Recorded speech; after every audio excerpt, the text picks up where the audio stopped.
Então, pessoal, vamos começar agora o nosso simpósio satélite.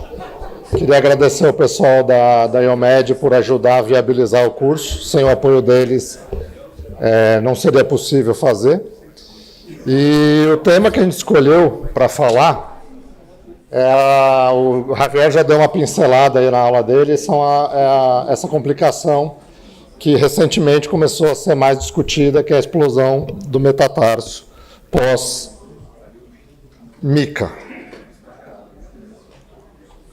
Então, o que é a explosão do metatarsal? É uma fratura da parede lateral do primeiro metatarso que instabiliza a fixação da osteotomia. Apesar do Joel e do Peter Lutz dizerem que não tenham visto, mas todo mundo que já fez um número razoável de MICA já viu isso. É uma complicação que é inerente da técnica, porque ela acontece na passagem do parafuso pela cortical lateral do primeiro metatarso, mas ainda ela é pouco descrita. Ela foi descrita em algumas séries de casos já de MICA, mas sempre de uma forma muito heterogênea. Uns falavam cut-out do parafuso, outros falavam insuficiência da cortical lateral. Então, recentemente se fez um esforço para tentar padronizar a nomenclatura e para a gente poder estudar melhor isso e ver por que acontece e como evitar. Tá? Felizmente, ela é relativamente rara, mas existe. Então, quem estava no MIFAS no ano passado, lembra dessa aula aqui do Baskin, que é um podiatra americano.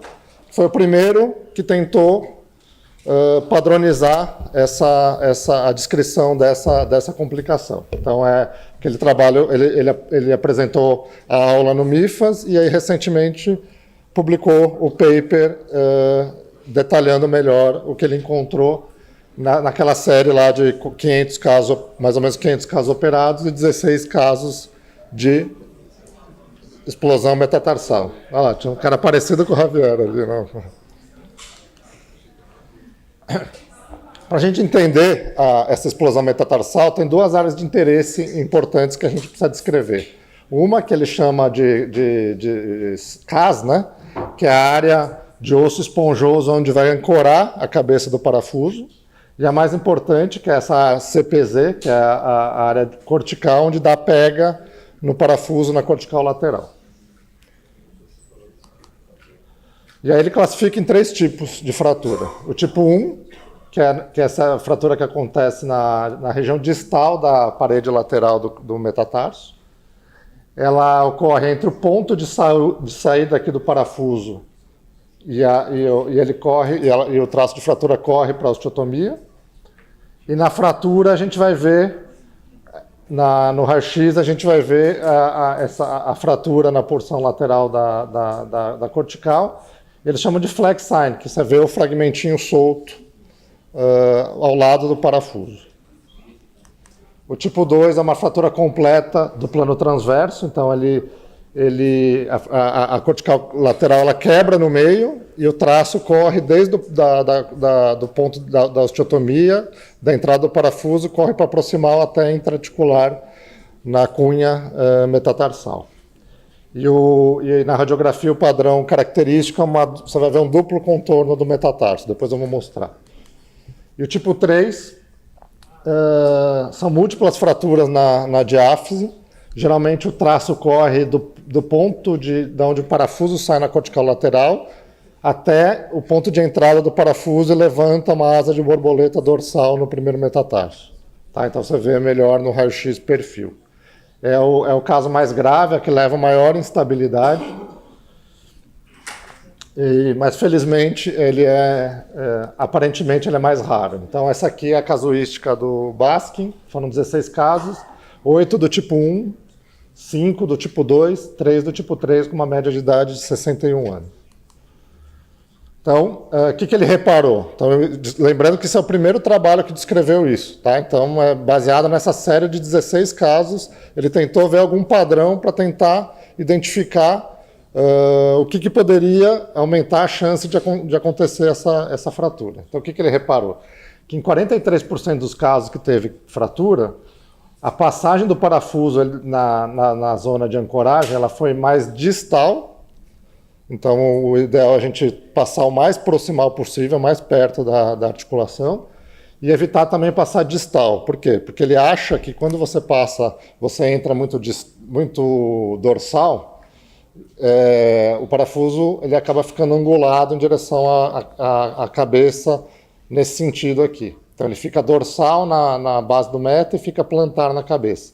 E isso, quando o paciente começa a pisar, biomecanicamente é mais desfavorável, então aumenta a chance de quebrar, segundo a teoria dele. Tá? Então, acho que os próximos trabalhos vão tentar confirmar ou não essa teoria de que se você passar muito dorsal angulado para plantar, isso é um fator de risco para ter a fratura no metatarso. Agora, em relação à área lateral, que isso aqui todo mundo que já fez mica já percebeu isso, que o parafuso próximo do foco da osteotomia é ruim. Então, 75% dos casos que teve fratura, o parafuso atravessou a cortical lateral próximo do foco da osteotomia. Então, evitar, sempre passar o mais proximal possível é mais seguro. Isso ele não botou no artigo, mas é uma coisa que a gente percebe da experiência nossa, que 2 parafusos na cortical lateral aumentam o risco de quebrar também. Então, quando possível, passa um na cortical e o outro intramedular só, ou antirrotatório, passa só intramedular. Quando a translação é maior que 100%, aí não tem como passar intramedular, porque não vai pegar a cabeça. Então, aí você tem que passar, se você quiser deixar 2 parafusos, você tem que passar 2 pela cortical lateral, aí evitar passar um muito próximo do outro, tal, para diminuir o risco de fratura. E aí agora, essa semana, ele publicou um novo trabalho descrevendo melhor essa região lateral, essa região que ele chama de CPZ. Então, ele classificou por cores para tentar mostrar qual que é o risco de passar em cada uma dessas situações. Então, a área vermelha, que é a região de perigo, que é até menos de 3 milímetros da cortical. Então, evitar passar de qualquer forma, passar nessa região. O amarelo é uma região vulnerável, então não é o perigo extremo, mas também não é ideal. A azul é a região padrão, onde a maior parte dos parafusos foram passados. Como é que ele fez isso? Ele pegou 800 casos e mediu a distância onde cada parafuso passou, e aí usou isso para definir essas zonas. Então, a região padrão foi onde ele passou a maior parte dos parafusos, a área verde, que é entre 6 e 14 milímetros do foco da osteotomia. E aí a roxa e a azul são as regiões de segurança, né? Acho que a tradução para o português é a mesma, né? De safety e security. Então, ele classifica como safety a de 14 a 17, e o security maior que 17 milímetros, que é muito raro a gente conseguir passar. Então, você tem que fazer uma translação muito grande da cabeça e o meta tem que varizar muito para você conseguir passar tão proximal assim. Tá? Mas é o ideal, quanto mais longe do foco, melhor. Tá? Então, o ideal é sempre do verde para proximal. E como é que a gente trata isso? Em geral, o tipo 1, em geral, a correção ela tende a ficar aceitável. Não costuma perder muito. Tá? E aí ainda não existe consenso ainda do que fazer. Quais são as opções que a gente tem? Restringir carga, perceber o que quebrou, tira a carga do paciente. Colocar ele num walker tipo RoboFoot para proteger um pouquinho mais até completar umas 6 semanas e começar a consolidar. Para o tipo 2 e para o tipo 3, ele traz uma instabilidade maior. Então, o risco de você perder a correção de uma forma mais importante é maior. Então, você tem as opções de tirar a carga completamente também e, eventualmente, fazer uma redução cruenta e fixar eterno. Tá? Então, aqui é a asa de borboleta que forma, que ele descreve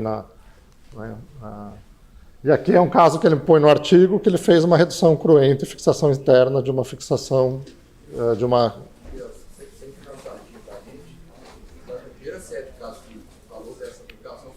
Isso.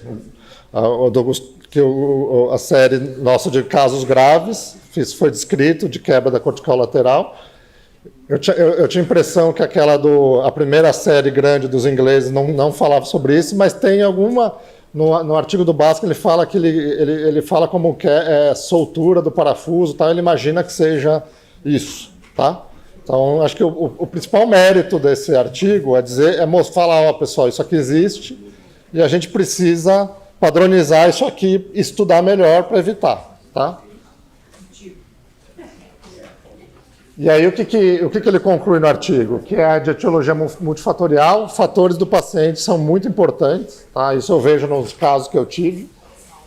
Diabetes, paciente que tem alteração de hormonal, tireoide, obviamente osteoporose, talvez IMC, paciente muito pesado, eventualmente tem um risco maior.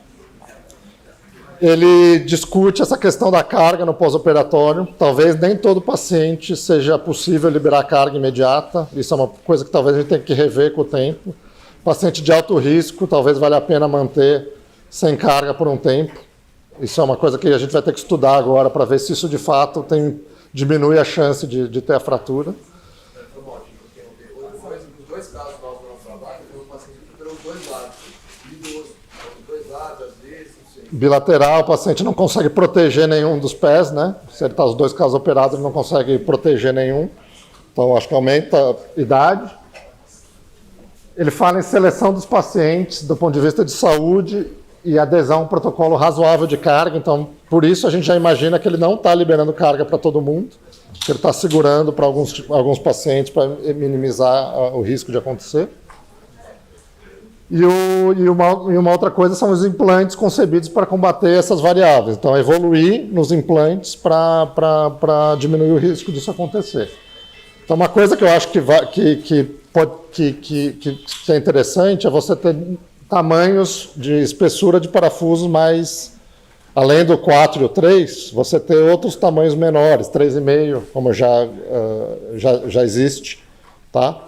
99% dos casos que a gente fez foi com dois parafusos de 3,5, porque a gente não tinha o parafuso 4 e 3, que é o padrão da indústria. Porque a gente tinha no 3,5, que antes era igual o 3,5 comum, depois a empresa fez um chanfrado para a gente, de 3,5 também. E eu acho que casos que o pé é menor e a osso é mais osteoporótico, o parafuso de 4, que tem a cabeça muito grande, eventualmente pode contribuir para ter um risco maior de quebrar. E aí eu vou mostrar dois casos meus, depois o Javier quiser comentar, dois casos meus que tiveram essa complicação. Então, essa aqui é uma paciente de 75 anos, com deformidade grave, e já no primeiro retorno pós-operatório, no primeiro raio-x, assim, com 10 dias, a gente já percebeu que tinha alguma coisa tinha acontecido ali.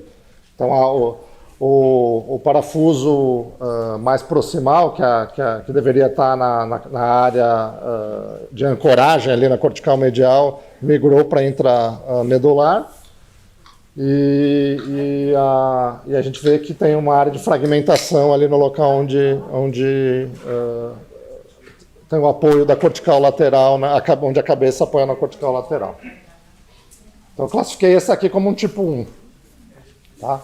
Eu não tenho raio-x, eu não tenho a imagem clínica dela do pós-operatório, do resultado final. Mas, pelo raio-x, aparentemente ficou aceitável. A gente não restringiu carga, a gente manteve o mesmo protocolo habitual, esperou para ver o que ia acontecer, e ele acabou consolidando nessa posição. Recidivou parcialmente o hálux valgo, mas clinicamente eu acredito que tenha ficado satisfatório. Esse outro caso, paciente de 65 anos, deformidade mais grave do que o outro, com associado um crossover. Esse aqui é o primeiro retorno dela com 10 dias de pós-operatório, o raio-x. Já vê que o parafuso proximal ficou muito próximo do foco de osteotomia, mas mesmo, curiosamente, mesmo transladando talvez uns 75%, o ângulo de ataque para passar o parafuso mais proximal ia ser difícil conseguir pegar a parte lateral da cabeça se entrasse muito mais proximal do que estava aí. Então, por isso que a gente fala que é uma complicação inerente da técnica, porque o local onde você vai passar o parafuso na cortical lateral, muitas vezes você não escolhe você não tem liberdade total para escolher passar mais proximal. Você tem que passar numa posição que pegue a cabeça, que ele consiga chegar na cabeça depois. E muitas vezes, dependendo do paciente, você não tem muito margem de manobra para escolher onde passar. Mas até aí, aparentemente, estava tudo bem, tá? Mas aí a cabeça transladou um pouquinho para plantar. E aí depois a gente viu o sinal do duplo contorno metatarsal, que é o sinal patognomônico do tipo 2, tá? Então, a gente já vê lá que já está consolidando, ali com 8 semanas já está consolidando, mas teve a quebra da cortical lateral e perda parcial da translação da cabeça. E aqui também tratamos de maneira conservadora.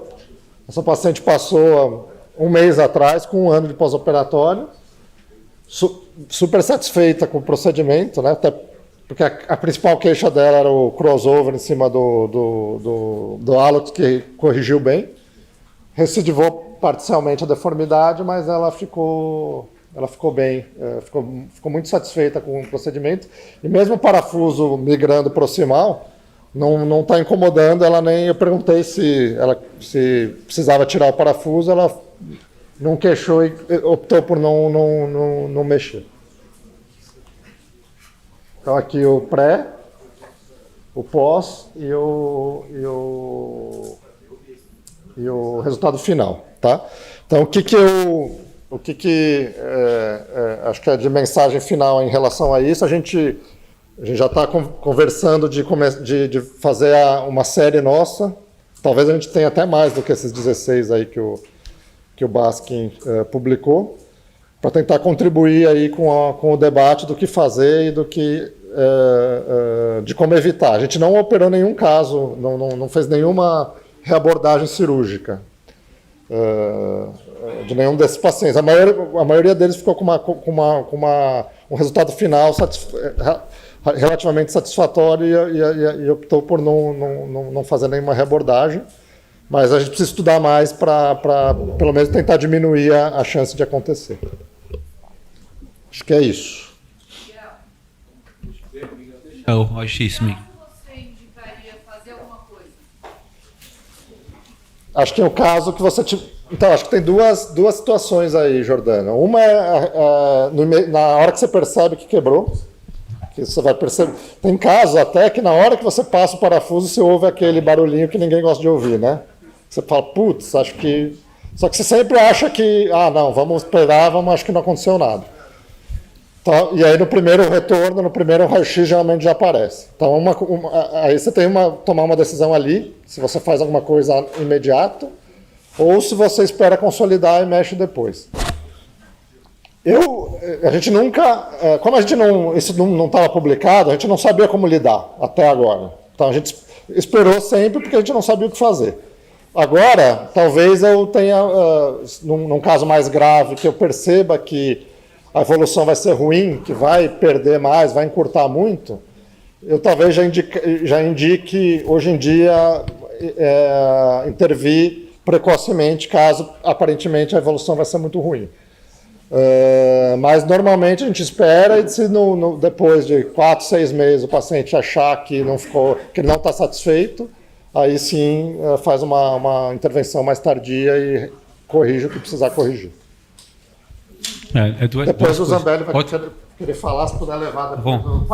Pode. Não, vai. Eu peço para alguém levar outro. Gente mais velha primeiro, vai, Roberto. Não, rapidinho. São duas coisas que eu acho que são determinantes, na minha opinião, para a ocorrência dessa complicação. A primeira, e aí é uma impressão, e eu espero um dia conseguir, né, demonstrar isso, que o corte reto do Mick, eu acho que ele é mais seguro do que o corte em V. Então, quando você faz o V para o braço plantar do fragmento distal, né, que ele fica mais longo, e às vezes você, virando a mão ali, você erra e ele vai ficar mais longo que você gostaria, fica um V mais comprido, tipo um chevron, vamos dizer assim, você fragiliza demais, diminui a área de que você tem que passar o parafuso lateral. E aí você tem uma chance maior de fratura. Essa é a primeira. E a segunda, que eu acho que ela é a mais evitável, que foi uma coisa que, num desses eventos percutânea, o Peter Lam foi extremamente assertivo na hora de falar isso e foi incisivo e insistente, né? Que é quando você vai furar a cortical lateral para passar o parafuso. Então a gente fica passando parafuso, não, aqui não, mais para lá, mais para cá, mais para lá, o guia. E essas 3, 4, 5 furadas que dá na cortical lateral também podem fragilizá-la. Então, muito cuidado para quem está começando. Eu tenho um caso, e até para poder, né, corroborar o que a Jordana perguntou, esse caso eu não fiz nada, eu esperei colar para depois tratar a complicação. E acho que sugiro a todos que façam isso, que aí você tem osso, tem onde pôr placa, tem tudo para você fazer. Mas, quando for passar o parafuso lateral e guia lateral, eu sempre faço o primeiro orifício aqui medial, proximal com a broca mesmo, ou com um Kirchner 2 mais alargado, entro com o guia, posiciono ele, não furo a cortical lateral, faço ostomia, desvio, aí depois que eu faço um único furo na cortical lateral. Eu sugiro que façam, acho que é um fator que agrega estabilidade e segurança. Eu acho que está perfeito. O nosso serviço, como é um serviço hospital-escola, a gente precisa ensinar os residentes a passar o parafuso também. Isso eles fazem lá mais do meio do ano para o final do ano do estágio. E o meu mantra para eles é uma chance. Você só vai furar a hora que você tem certeza que está no lugar. Se você furar errado, a primeira coisa é que o perfurador já sai da sua mão. Mas o mantra é esse, é uma chance só. Você tem que ter certeza absoluta que é ali que vai passar o parafuso. Duas coisas. Para mim, esse artigo foi muito bom e foi difícil deixar que o Eric presidente no Brasil. Até eu falei com todo mundo. Falei com o Liv, com o Joel, com todo mundo. Falei, gostou? Porque o Joel estava comigo em Los Angeles e a gente assistiu para a palestra. Então eu falei para o Joel, Joel, seria bom de apresentar isso no Brasil? Falei, olha, não gostei, não me acontece, mas vai para frente. O que aconteceu depois, que todo mundo já estava sabendo dessa palestra, muito cirurgião americano, mulher, estou dizendo quem é, quase, falou, por que você botou essa palestra desse cara? Falei, olha, que não tem nada até eu já falei com o Joel, expliquei tudo. E elas não queriam. Uma delas me falou, eu ensinei o Eric, mas ele não sabe operar. Eu falei, mas você ensinou ou não ensinou? Então, o que é isso? A história é lado B. O lado B que aconteceu com esse artigo, olha, tudo é bagunça com esse artigo. Você pode botar o raio-x? Tem uma coisa que não está publicada ainda, que é dos chilenos, dos irmãos Wagner. Eles fez esse estudo, tá difícil para se publicar, mas eu sei a conclusão, tá? Eu acho que é o futuro da transversal que vai acontecer, mas precisa o raio-x. Vamos ver se eles conseguem voltar lá. Mas agora o que acontece? Todo mundo sabe a classificação, todo mundo tem esse caso. Ele tem um caso, porque todo mundo tinha. Não, o que acontece, a conclusão, vou dizer, do trabalho dos chilenos, eles fizeram como 5 tipos de montagem, de botar parafuso. Pegando cortical lateral, não pegando cortical lateral. Mas eles avaliaram um tipo que eu tinha pensando, eu não tinha na minha cabeça, até com o PEI que eu fiz.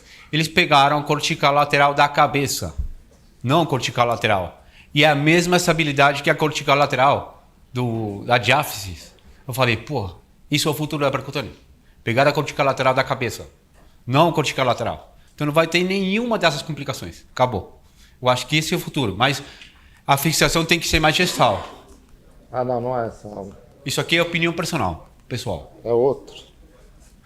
Então, eu acho que vamos deixar a cortical lateral, vamos começar a pegar a cabeça e a fixação vai ser mais gestal. Eu acho que vai acabar a PCO-RX. É outra. Não, vai ficar no PCO-RX. Vai ficar no board, não pega a cortical lateral, mas pega a cortical lateral da cabeça. É isso que é o trabalho deles. É só a conclusão, tá? Porque... Não, eu sei. Eu gosto da mica, não tenho nada para dizer. Mas eu penso que o futuro disso, a fixação mais gestal. É minha opinião. Mas é só opinião.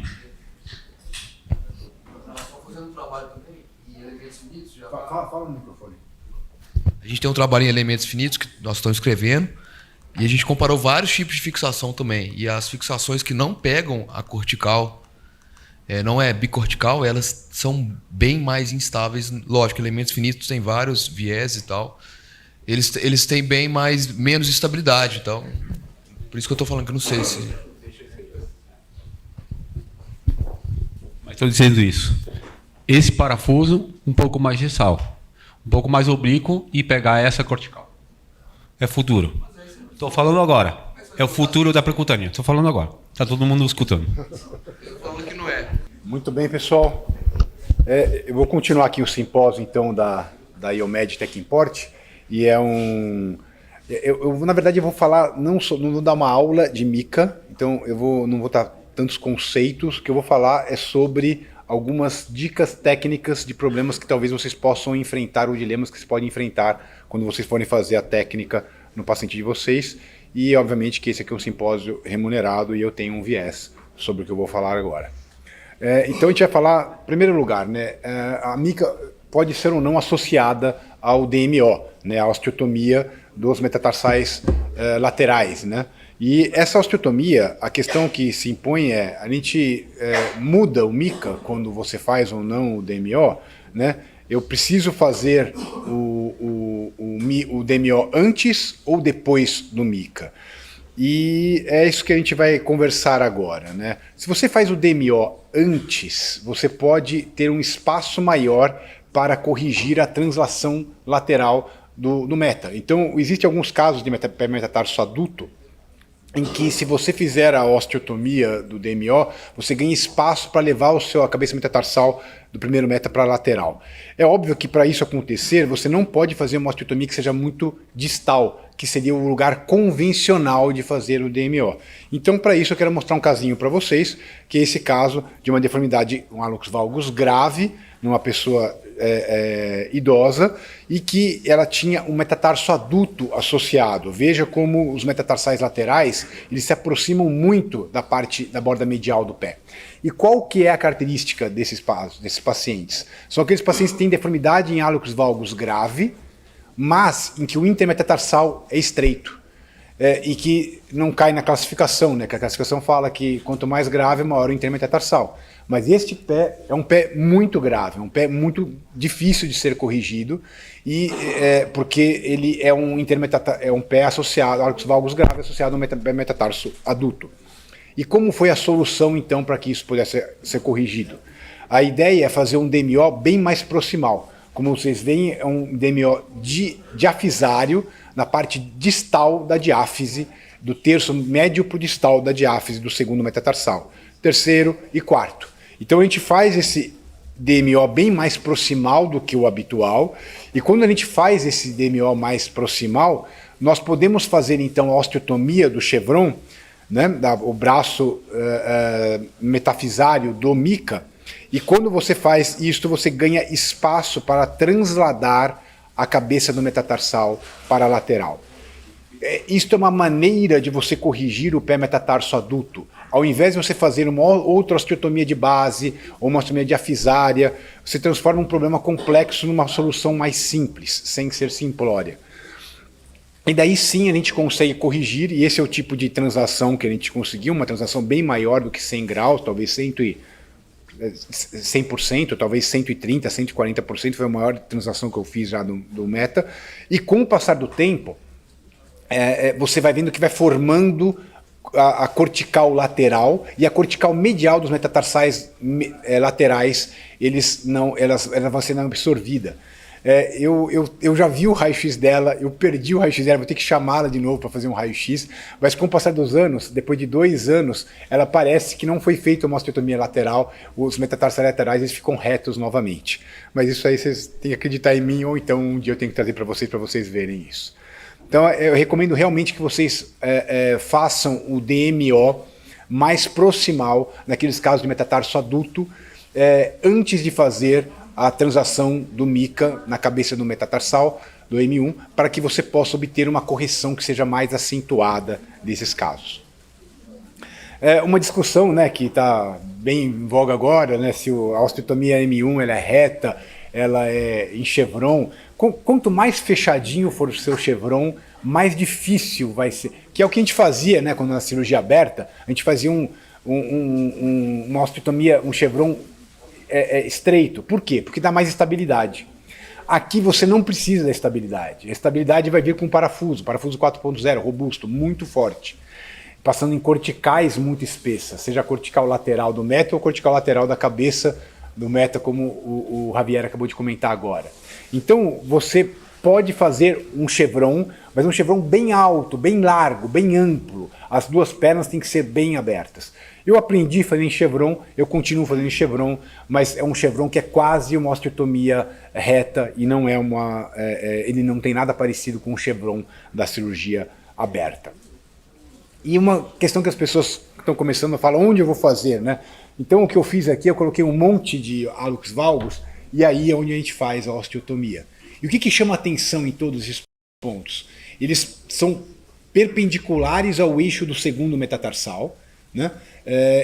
Ou mais ou menos perpendiculares ao eixo do segundo metatarsal, e eles passam pela porção mais proximal do sesamoide lateral. Então é mais ou menos essa posição que você pode aspirar a sua osteotomia.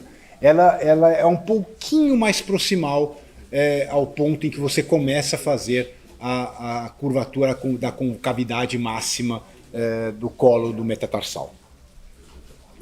A incisão para você fazer essa osteotomia depende um pouco de quais são os objetivos que você pretende fazer. Se você quiser fazer uma exostectomia medial, provavelmente você vai fazer uma incisão mais plantar e próxima ao sesamoide medial no seu polo proximal. Mas como eu gosto de fazer a incisão, eu geralmente não preciso fazer exostectomia. E geralmente eu faço esse corte em chevron, começando no meio da diáfise do meta. Eu gosto de pegar bem na cara do metatarsal, bem no meio dele, no equador do metatarsal, para que eu possa ter acesso a este ponto, que é o ponto vermelho que vocês estão vendo aí, que é o meu fulcro do chevron. Então eu faço uma incisão em cima dessa região, você pode controlar na TV, especialmente quando você estiver começando. Mais para frente provavelmente isso não é necessário, mas no começo você vai usar mais radioscopia.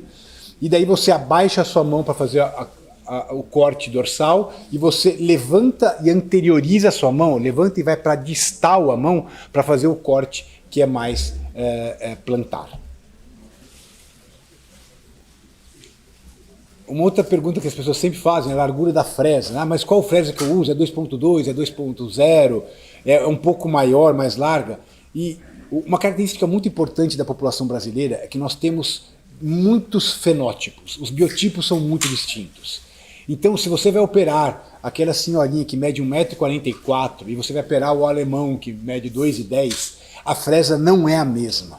E isso precisa ficar claro para vocês. Vocês vão usar a fresa que é a fresa necessária para o tamanho do pé do paciente. A fresa ela precisa também ser um pouco mais robusta quando você está pensando em pacientes mais jovens e pacientes mais atléticos, esportistas, porque eles têm o osso mais forte. E existem aquelas senhorinhas mais osteoporóticas que têm um osso mais frágil e você pode querer não consumir muito e aí você prefere usar também fresas que são menores. A direção da fresa. Essa osteotomia, o MICA, ele foi descrito como uma osteotomia em que você direciona a fresa 15 graus para plantar e 15 graus para distal. Por que isso? 15 graus para plantar, porque existe a teoria de que uma das causas do hallux valgus é a insuficiência do primeiro raio. Então, se você faz 15 graus para plantar, a hora que você translada para a lateral, você também está transladando para plantar. Você está aumentando a suficiência do meta.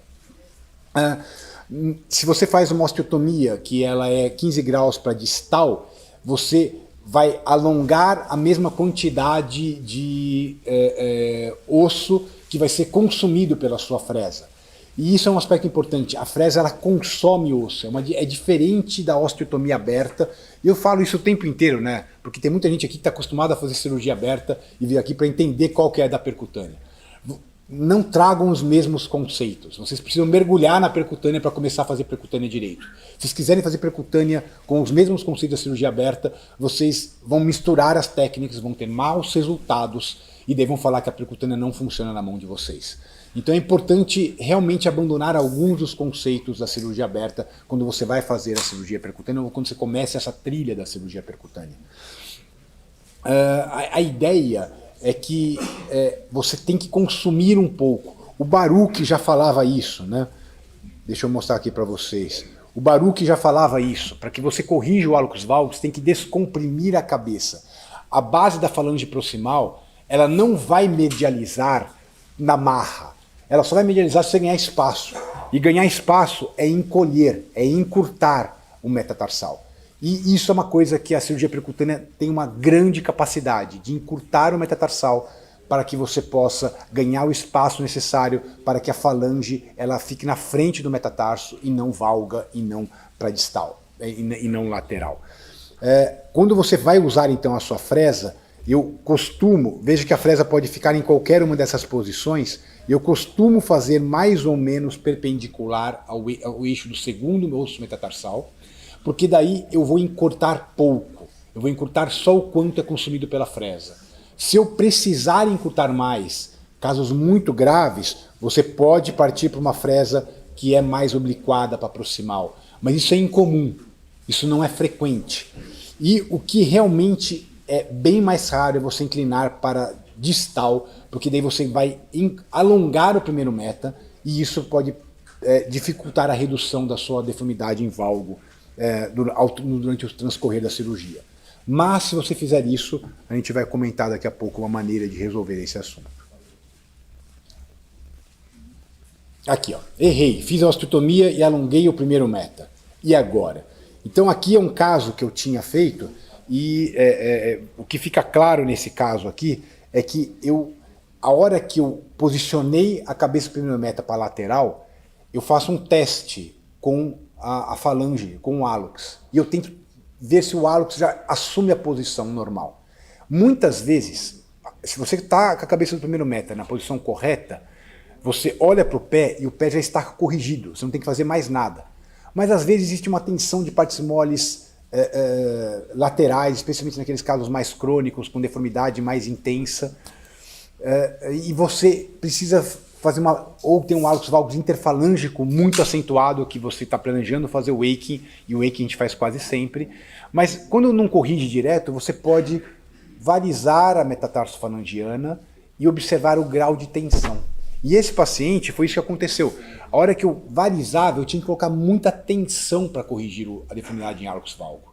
Isso mostra que a cabeça do meta não está numa posição boa, ela está alongada. Eu preciso descomprimir mais.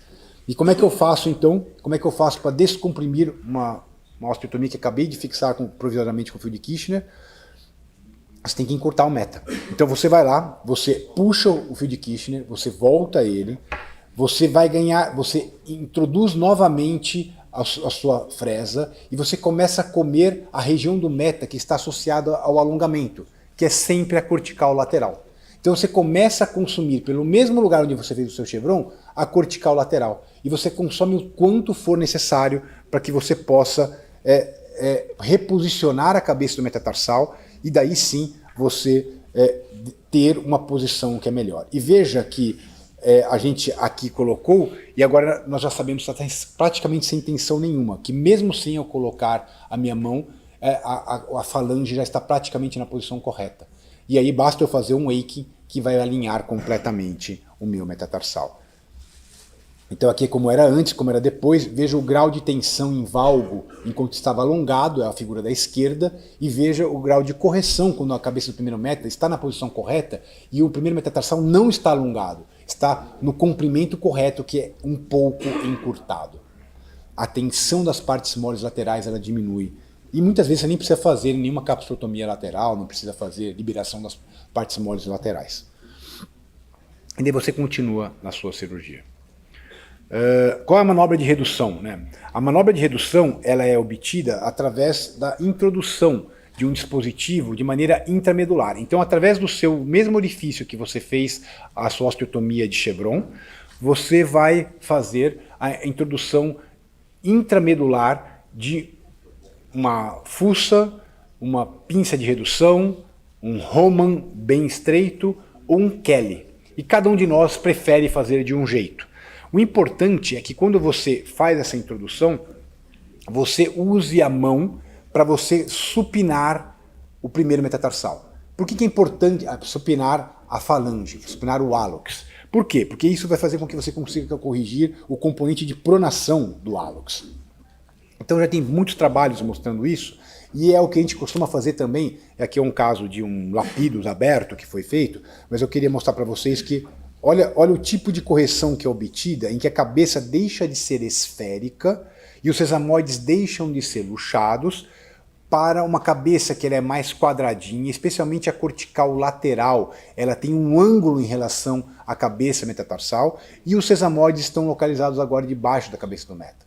Isso você tem que obter durante a sua supinação do hálux, enquanto você está corrigindo a sua deformidade em hálux valgus. Então, ao mesmo tempo que você introduz o seu fio de Kirchner, seu Roman, sua fuça intramedular, e a parte mais distal desse fio de Kirchner empurra a falange para a lateral, a sua mão, ela tira a pronação, ela supina a falange até que você, na radioscopia, consiga enxergar um frente absoluto dessa cabeça. E esta é a posição que você almeja. Você só vai acabar de passar o seu fio de Kirchner quando você estiver na posição que é apropriada, quando os sesamoides estiverem debaixo da cabeça metatarsal e quando a cortical lateral do primeiro metatarsal ela tiver esse aspecto que é mais quadradinho e não arredondado. Esse aspecto arredondado é o que você tem que fugir porque você consegue, é um componente de pronação associado, você consegue corrigir isso com a técnica do Mika. Uma vez que você fixa e você sempre segura com a mesma mão. Você vai segurar, então, o hálux, a sua redução. O hálux, no começo você colocou sua fuça, daí você vai supinar o hálux, e quando você está na posição correta, você consegue com o seu polegar segurar a fuça. Então, com uma única mão, você está com todo o controle da posição. E daí você vai só acabar de completar o seu fio de Kirchner. A gente vai falar daqui a pouco sobre a passagem do fio de Kirchner. Isso vale tanto para o pé direito quanto para o pé esquerdo. A única coisa diferente é que você tem que ter as duas mãos funcionando bem. No pé esquerdo, quando você vai operar o pé esquerdo e você é destro, desculpa, eu não sei ensinar canhoto, isso é difícil, o canhoto pensa de uma forma meio diferente. São muito habilidosos, são muito artísticos, artesanais, mas eu explico o que eu quero deles e eles fazem uma manobra que é completamente diferente do que eu tenho na minha cabeça. E funciona, dá certo, mas eu não consigo pensar, meu cérebro não pensa igual deles. Quando é o pé esquerdo, você passa o seu fuça, o seu Kelly, você... a parte mais distal vai empurrar o hálux já para a lateral, com a sua mão direita você gira, corrige a pronação, faz a supinação, e o polegar ele vai segurar o Kelly ou o seu fuça, e a mão esquerda é a que você vai usar para passar o seu fio de Kirchner. Não precisa de auxiliar aí, pois não. Como você controla a elevação, a extensão e flexão da cabeça nesse estado? É o que você tem dificuldade. O que acontece... Ela pode acender ou fletir. Não é que ela pode, ela acende e ela desce o tempo inteiro. Essa manobra, ela não é uma manobra grosseira, ela é uma manobra sutil. Quando você coloca o seu componente e você supina, se você empurrar com muita força, essa força vai deslocar. O que você tem que fazer é usar a seu favor a força de atrito. Então você vai localizar aonde você quer que fique, então a cabeça no meta, ela está apoiada sobre a cortical lateral. Ah, Rafael, e quando não tiver mais de 100% de translação? A gente não vai falar isso agora, porque senão complica muito. Mas você deixa ela apoiada na posição em que você quer, e a hora que está apoiado, você faz ao mesmo tempo uma pressão da cabeça do meta em direção à diáfise do meta. Então, na verdade, você está segurando, mas ao mesmo tempo você pressiona. Que quando você pressiona, você aumenta a estabilidade dessa construção. E enquanto você vai pressionando, você vai também aumentando o componente de trazer o hálux em direção ao seu instrumental. E conforme você vai fazendo isso, você vai ganhando a posição. E ele fica exatamente na posição. Ele não sobe e desce mais. Se você tentar fazer tudo ao mesmo tempo, eu vou usar minha alavanca ao mesmo tempo que eu puxo e eu supino, a chance de, em algum momento, a cabeça redonda ela escorregar na sua alavanca, ela é enorme. Então você primeiro precisa encostar a sua cabeça, primeiro metatarsal, na cortical lateral do meta proximal, e ela encostada lá, você mantém essa posição o tempo inteiro. E você percebe. Não a primeira vez, não sei, mas quando a gente trabalha com o residente, fala, você está sentindo, está sentindo? Ele fala, não. Ele não percebe nada, ele não consegue da primeira vez, da segunda, da terceira. Mas conforme você vai repetindo, você vai falar, é isso aqui, ó. E aí que vale a pena, quando você opera os casos muito graves e que tem um entendimento metatarsal muito largo, que você vai fazer uma transação de maior que 100%. Porque daí você consegue ver direitinho a hora que você coloca e ele escorrega para o meio do intermetatarsal. E nesses casos você consegue, então essa é a sensibilidade, estou usando o feedback sensório da minha mão, essa é a sensibilidade que eu tenho que ter para garantir que a cabeça vai estar estabilizada onde eu quero. E quando a cabeça está estabilizada na cortical lateral, ela não vai mais para cima, mais para baixo, porque você está mantendo ela na posição que você quer o tempo inteiro. E a sua alavanca, ela não vai empurrar mais, você vai ficar na posição que te interessa. Isso aqui eu acabei de explicar para vocês. Durante a redução... Rafael, eu estava fazendo uma deformidade mais grave, transador mais de 100%, já não tem estabilidade e tombou a cabeça. E aí, como é que eu faço? Como é que eu faço para corrigir? Porque agora, quando eu tombo a cabeça fica tombada para medial. Então, uma maneira de resolver isso é você passar um fio, né, como se fosse um joystick. Então você entra com um fio medial e esse fio medial, o que ele faz é basicamente alavancar, ele alavanca para distal. E quando você faz isso, você consegue colocar a cabeça meta na posição que você quer. Então usem esse joystick para que você possa garantir que a posição que você quer vai ser obtida, mesmo quando a cabeça estiver tombada. Felizmente isso aqui não é tão comum, né? Especialmente nos casos mais leves, e vocês vão começar fazendo mica nos casos mais leves. O mica, no caso leve, ele é ao mesmo tempo mais fácil, mas tem um passo que é muito mais difícil, que é passar o parafuso.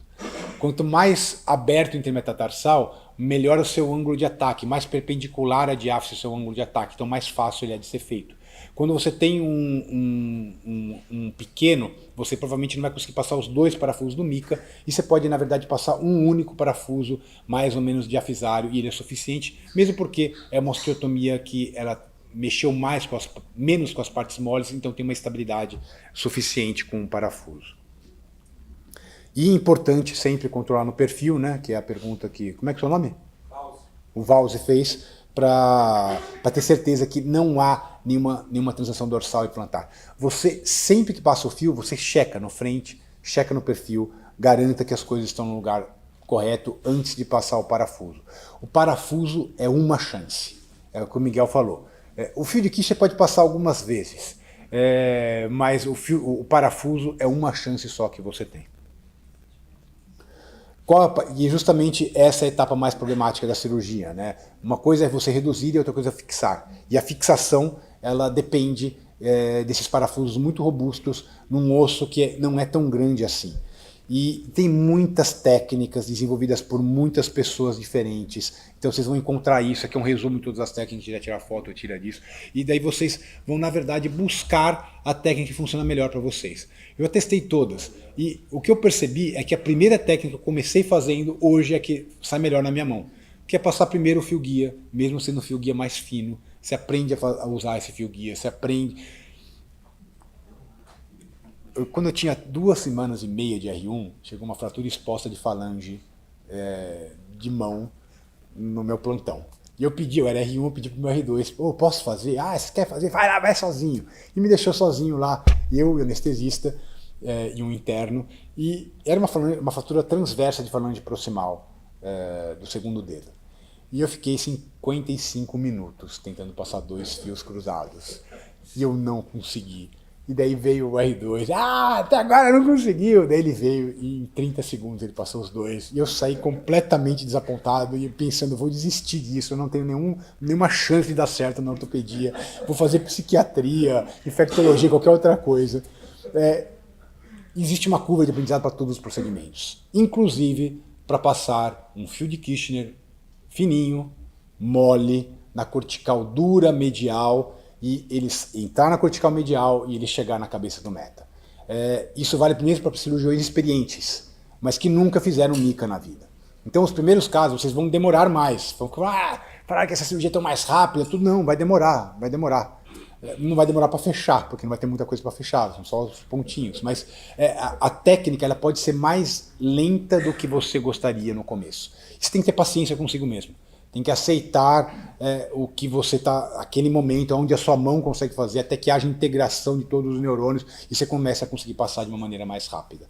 Mas eu acho que as outras técnicas são excelentes, passar o fio de Kircher direto, usar uma fresa direto, é possível, mas eu prefiro hoje em dia passar fios moles mesmo, e na minha mão eles funcionam, isso dá certo, e não preciso mais das outras técnicas. Isso aqui é uma questão de preferência pessoal. A fixação do parafuso, tem que ancorar na cortical medial, já falei isso. Um aspecto importante é tomar cuidado com a diastase. Essa cirurgia, ela aguenta muita translação, mas diastase ela aguenta pouco. E especialmente para pacientes que são mais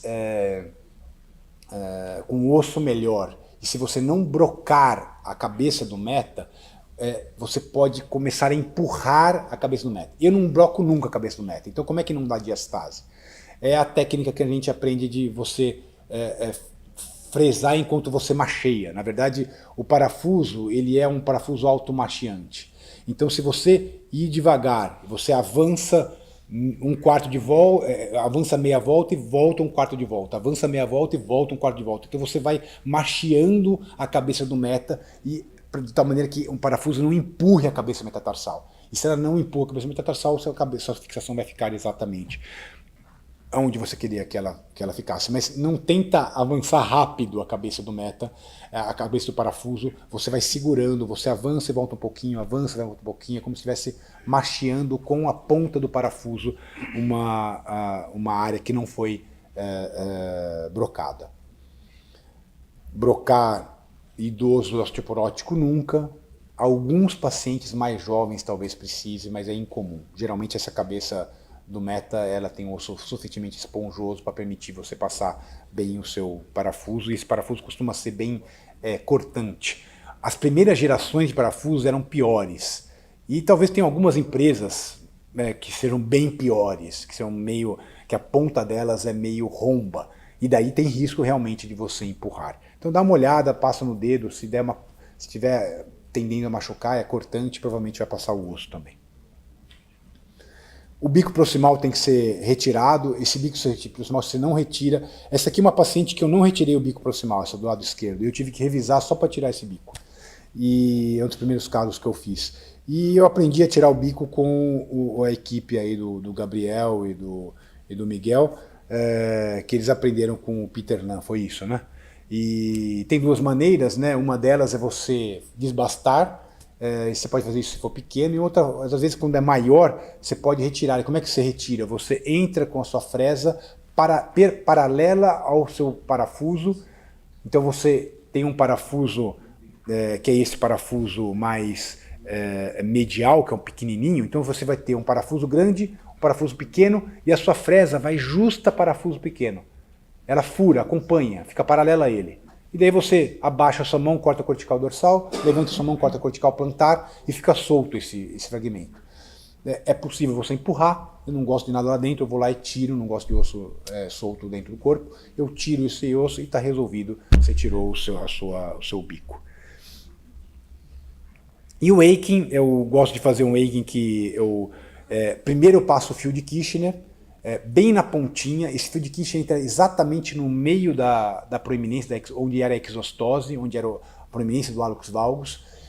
Ele é mirado na quina da falange. A hora que você está mirando na quina da falange, você vai até a parte mais distal. Você chega na parte distal, a hora que ele passa a cortical distal, você para, a cortical lateral você para, pega um fio guia do mesmo tamanho e mede o comprimento. Esse é o comprimento do seu parafuso.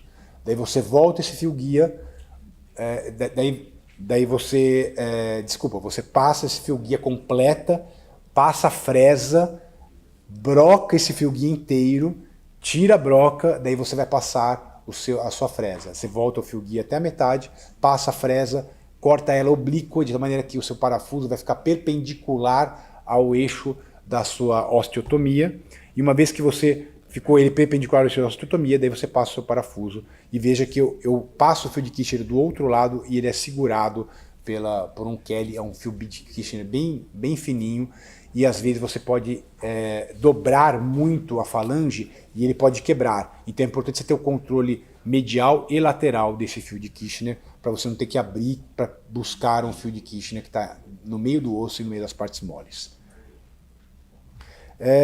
Para finalizar, eu quero fazer uma coisinha só que tem a ver com a pergunta que a Jordana fez, que é, Miguel, quando é que você intervém no metatarso que explode? Esse caso aqui, Jordana, é um caso que eu fiz, é um caso de Marcos Valgus grave. Eu fiz o MICA bilateral, saiu desse jeito da sala. O paciente no primeira semana de pós-operatório voltou dessa maneira, e o que já chama atenção é isso aqui, ó. Veja uma asa dorsal grande, asa plantar grande, ou seja, não tem nada fixando esses 3 fragmentos aqui, está completamente solto. E você fala, o que você faz com isso? Nada. Você observa. E isso é uma coisa importante da técnica. Eu gostei do caso que o André mostrou. Eram 8 meses, André? 9 meses. Espera. Com 1 ano e 4 meses isso cicatriza, consolida. Tem que ter paciência. Esses pacientes demoram para ter melhora radiográfica que você busca. E o que eu fiz foi isso. Eu mantive enfaixamento, mantive Coban. Depois do Coban eu uso essa órtese da Salvapé, eu gosto bastante, não tenho nenhum conflito com ela, mas eu uso muito. E fui acompanhando, segue usando, controlando. O paciente sabe que tem que usar isso, volta com 2 meses. 2 meses, está estável, isso aqui com 6 meses de pós-operatório. Não é uma correção excelente, não é o pé com o qual eu mais me orgulho, mas é um pé relativamente bem corrigido para a complicação que havia, né? Então, esse aqui é o pré e pós-operatório, pré e pós-operatório, pré e pós-operatório, pré e pós-operatório, quer dizer, é um Arcus valgus que teve uma complicação grave, mas que a gente conseguiu ter uma solução. O tratamento conservador desses pacientes é um tratamento importante. Quem faz percutânea tem que ter paciência. O tempo inteiro, a carga não muda, a carga sai do hospital andando e não vai parar de andar em nenhum momento. A sandália Baruch, 3 a 4 meses. Ela vai andando, você vai ficar com o Baruch. Vai ficar com o Baruch, vai para a igreja com o Baruch, vai para o supermercado Baruch, desculpa, não é Baruch, é Augusta. Esqueçam Baruch, pessoal. É Baruch reta, que nome horrível. É Augusta, qualquer sapato reto, sandália reta, é isso aí, sandália reta. Pergunta? Não? Quando usar parafuso e quando usar fio de Kirchner? Eu nunca usei fio de Kirchner, mas eu gostaria muito de usar. E eu vejo o Bruno Lee usando, o Bittencourt tem usado cada vez mais também, mas não é fio de Kirchner, eles usam Astitem, né? Eu não sei se faz muita diferença, honestamente, mas eu acho que é possível usar as duas coisas. Geralmente, a osteoporose, de uma forma geral, eu evito usar parafuso, porque já tive explosão medial, recuo do parafuso, então atualmente faço com fio de Kirchner e resultado, de uma forma geral, bem parecido. Provavelmente você tem razão.